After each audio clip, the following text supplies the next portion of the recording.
दोस्तों, आज आज़ाद भारत के जश्न के बीच क्या आप जानते हैं कि जब नेताजी सुभाष चंद्र बोस ने नारा दिया था, तुम मुझे खून दो मैं तुम्हें आज़ादी दूंगा, तो उस खून की आहुति देने में सबसे आगे कौन सा राज्य था?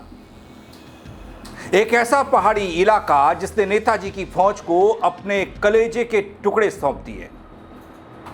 आज़ाद हिंद फौज का वो सच जो इतिहास की किताबों में शायद गुमनाम हो गया, कहीं मिलता ही नहीं है। आखिर क्यों नेताजी अपने सबसे बड़े मिशन पर सिर्फ उत्तराखंड के जाबाजों पर भरोसा करते थे, बताऊंगा आपको। नमस्कार, पहला मैं पंकज रौतेला, आप देख रहे हैं अपना उत्तराखंड न्यूज।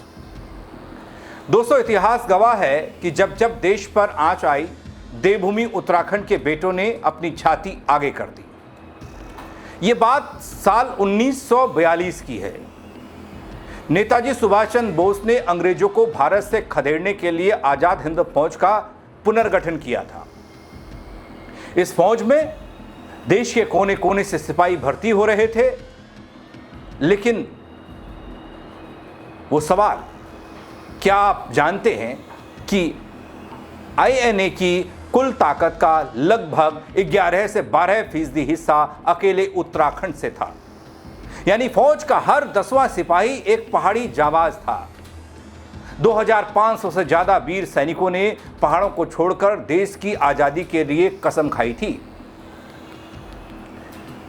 दोस्तों, पहाड़ी युवाओं में देश प्रेम इस कदर था कि उन्होंने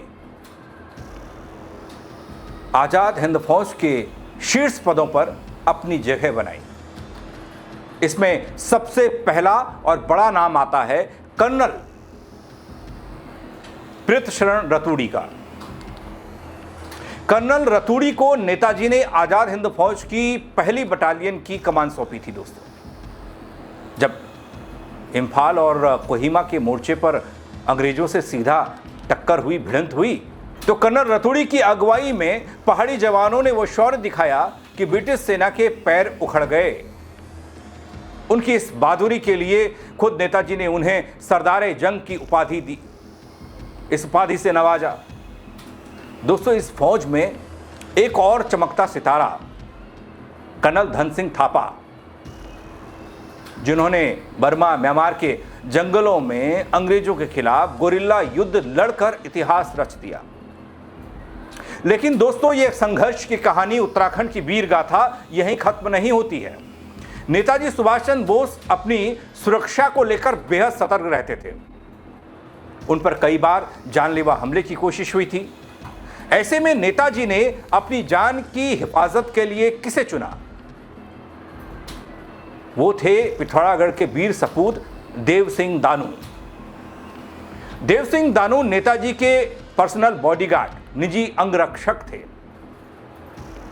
जो साये की तरह नेताजी के साथ रहते थे और उन पर आने वाली हर मुसीबत को अपने सीने पर झेलते थे। उनकी तरफ आने वाली हर गोली को पहले खुद चखते थे, उसके लिए तैयार रहते थे।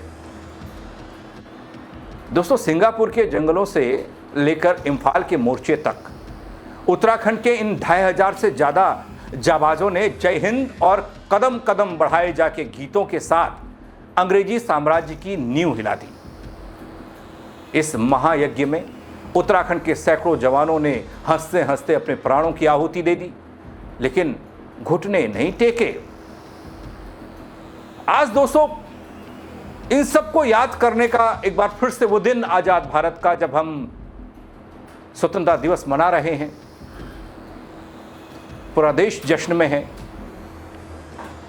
तो आजाद हवा में सांस जो हम ले रहे हैं, जश्न जो हम मना रहे हैं, इन सब की ही बदौलत मना रहे हैं। हमें आजाद हिंद फौज के इन पहाड़ी शेरों के उस सर्वोच्च बलिदान को कभी भूलना नहीं चाहिए। आजादी की विरासत में उत्तराखंड के उन जाबाजों का योगदान भी दर्ज है, जिन्होंने अपना घर, परिवार, देश की आजादी के लिए समर्पित कर दिया। आजाद हिंद फौज का जिक्र कर रहा था। आजाद हिंद फौज के इन वीरों की कहानी दोस्तों बहुत कुछ बताने वाली है। स्वतंत्रता सिर्फ एक तारीख नहीं, बल्कि अनगिनत बलिदानियों की कीमत पर मिली हमारी विरासत है, जिस पर हम खड़े हैं, आज जो बोल रहे हैं। इन गुमनाम और अमर सेनानियों को नमन करने का भी तो दिन है ना। हमसे विदा ले चुके हैं ये लोग, इस दुनिया में नहीं हैं। बस कुछ फूल, थोड़ी श्रद्धांजलि, थोड़ा इनके बारे में पढ़ लेना, थोड़ा इनके बारे में लिख लेना, थोड़ा इनके बारे में बोल लेना और थोड़ा ये समझ लेना कि वो संघर्ष कैसा था। कई सारी ऐसी अनसुनी ऐतिहासिक कहानियां हैं दोस्तों जो आज भी लोगों तक नहीं पहुंच पाती हैं। इतिहास की किताबों में आपने तरह तरह के किरदारों को देखा होगा। भारत पर किसने कैसे आक्रमण किया, कैसे क्या हुआ, फलाने का इतिहास, मोहनजोदाड़ो, ये वो, पता नहीं क्या क्या चीज़ें हैं। लेकिन हकीकत ये है कि ऐसे वीर सेनानियों को कम ही इतिहास के किताब में भी जगह मिली है। और उत्तराखंड में तो ऐसा हाल है, ये तो उस दौर की बात हो रही है जिस दौर के बारे में जानने वाले लोग ही अब कम बचे। अपने उत्तराखंड आंदोलन को ले लीजिए, जब उत्तराखंड पृथक राज्य के लिए आंदोलन हुआ था, उन आंदोलनकारियों की स्थिति क्या है, उनके बारे में कौन कितना जानता है। ये तो अभी 20-25 साल पहले की बात है। तो ऐसे में ये सोचने और समझने की ज़रूरत है दोस्तों कि इन लोगों को हम भूलते जा रहे हैं। क्यों भूलते जा रहे हैं? जो हमारी जड़ें हैं संघर्ष की, जो जड़ें खून से सींची गई हैं, जिस आज़ादी को हम आज मना रहे हैं, उस आज़ादी के पीछे के ये रणबांकुरे हैं। इनके बारे में जानना बेहद ज़रूरी है दोस्तों। दूसरे को भी जानना और दूसरे को भी दिखाना, दूसरे तक ये वीर गाथा को पहुंचाना ये आपकी जिम्मेदारी है दोस्तों। क्या कहेंगे आप इस वीर गाथा को लेकर? कमेंट करिएगा, शेयर करिएगा, ताकि और लोग भी देख पाएँ, अपने बच्चों को दिखा पाएँ, ताकि वो समझ पाएँ कि आज़ाद हिंद फौज में उत्तराखंड का प्रतिनिधित्व कितना था और वो कौन कौन से लोग थे। बस गुजारिश ये कि फेसबुक पर देख रहे हैं फॉलो कर लीजिएगा, यूट्यूब पर देख रहे हैं सब्सक्राइब नहीं किया है वो भी कर दीजिएगा। मेरे साथ जुड़ने के लिए आप सबका बहुत शुक्रिया दोस्तों। जय उत्तराखंड।